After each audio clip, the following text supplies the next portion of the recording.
So probably one of the most important money players in Boston Bruins history, tough as nails, part of Team Canada 72, played on one of the biggest lines in Boston history with Kenny Hodge and Phil Esposito.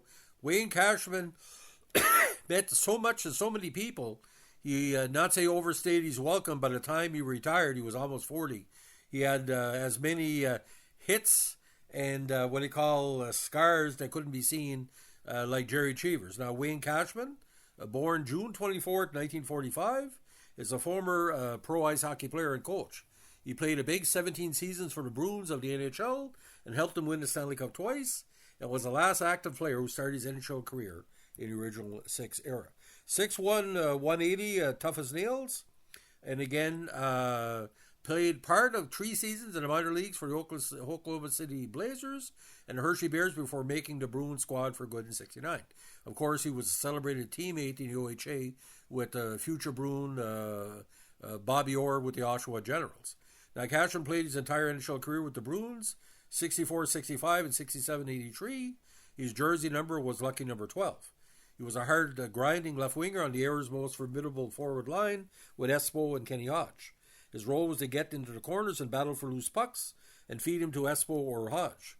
He also was a tenacious forechecker and served as an enforcer to protect both of them, as well as Orr. Esposito was regarded Cashman as underrated and not receiving sufficient credit, saying Wayne was a digger. He was the heart and soul of our line, without a doubt. He scored his first NHL goal on November 6, '68 in Boston's 7-1 home victory over the Flyers. Now, he was a member of Stanley Cup winning teams in 1772 and scored twice in the deciding game in the latter finals against the Rangers, won by Boston 3-0. He scored at least 20 goals in a season 8 times in his career, doing so in 4 straight campaigns where he also incurred 100 or more penalty minutes. His best season was in '74, 2 years after Team Canada 72, when he's finished 4th in the league in points, playing in the All-Star game, and was named to the NHL's second All-Star squad.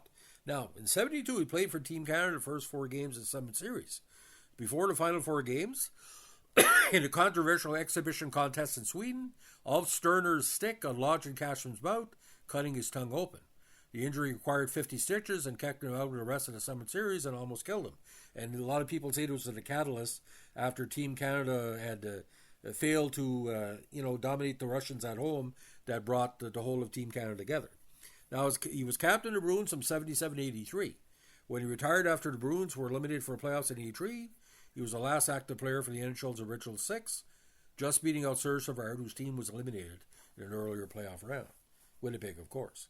After his retirement as a player, he served in several coaching positions, going 5 seasons as an AC for the Rangers and 4 for the Tampa Bay Lightning, I suppose the new squad, as an AC.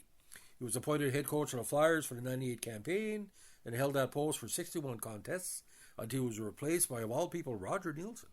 He served thereafter as the team's AC. He was also the coaching staff of Team Canada at the '98 Olympics in Nagano as assistant to Mark Crawford. He was also an assistant coach with the Bruins from 2001 to 2006.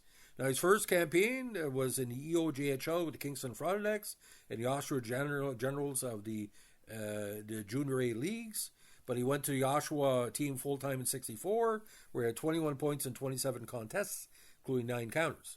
'65 with the Generals, he played in 73 games. He played in 55 games with 73 points. He also had his first game that year with Boston. '66 with the Generals, he had 70 points in 48 games, 26 counters, and a big 35 points and 15 goals in 17 Memorial Cup contests. Playoff contests. In the Memorial Cup, he won 10, 27, 37 in 14 contests. '67, his first season in Oklahoma, 20 goals, 56 points, 7 points in the playoffs. '68, he played in 12 regular season games and 1 in the postseason. Again, '68, 21 goals in the regular season for Oklahoma City. '69, his rookie campaign with Boston, 31 points in 51 games, including 8 counters. He also played that year with the Hershey Bears of the AHL, 6 goals, 9 assists for 15 points. So between 71 and 79, which is these big numbers, 21, 23, 29, 30, 11 injury hampered season, 28, 15, 24, and 27. And of course, he was in the Stanley Cup Finals in 1970, 72, 74, 76, 77 in 78, semifinals in 79. 80 in an injury-plagued season, only 11 counters, but rebounded for one of his most consistent campaigns in his career with 25 counters and 35 assists for 60 points in 81.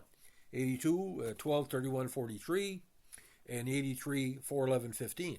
277 regular season goals, 516 points, assists, 793 points, and 88 big points in a postseason, and a combined 1,300 minutes in penalties in playoffs and regular season. Summit Series for Team Canada, 2 assists in these 2 contests. Now, 78 with Philadelphia, he was demoted after a 32-20-9 record. Now, he holds that great distinction of being one of the few players in NHL history to have 1,000 games.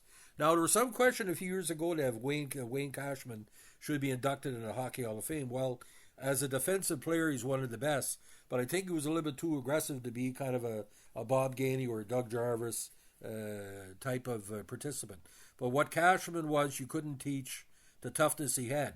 I saw him in games, especially the Montreal Forum, where he almost single-handedly bet the Montreal Canadiens, especially in 79, that famous Game 7.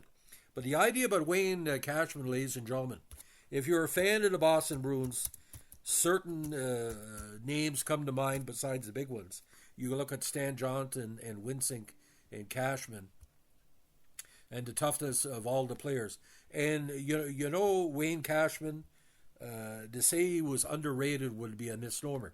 He wasn't underrated, just that every team was looking for a Wayne Cashman type of player, but it was only Wayne Cashman. And like I said, tough as nails. And again, I almost get being killed in that game against Sweden. My God, ladies and gentlemen. If you ever watched the 4-hour miniseries about Team Canada 72, which was on CBC a few years ago, played by, of all people, Jerry D, of Family Feud Canada fame, it just gave an indication how tough of a nut this guy was. And what's kind of weird about Wayne Cashman, ladies and gentlemen, his was one of the most in-demand hockey cards of the 1970s, because every time he shot him, he always had a big dramatic look, because with no helmet, the big C, and like I said, it took him about 10 minutes to go up the ice. But again, the big line, we're going to talk about that. Hodge, Esposito, and Cashman, my God, ladies and gentlemen, what a pleasure to watch all of them together.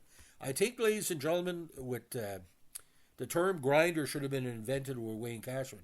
No matter what he did, he knew where the net was and it opened up, and he wasn't scared to go in the corners.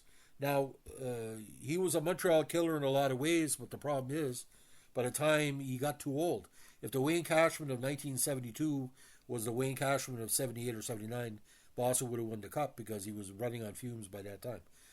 So, ladies and gentlemen, one of the best Boston Bruins ever, one of the most respected, and one of our favorites here in the channel. If you like what we're doing here with our Boston Bruins Power Files, let us know with a like, comment, subscribe, or share.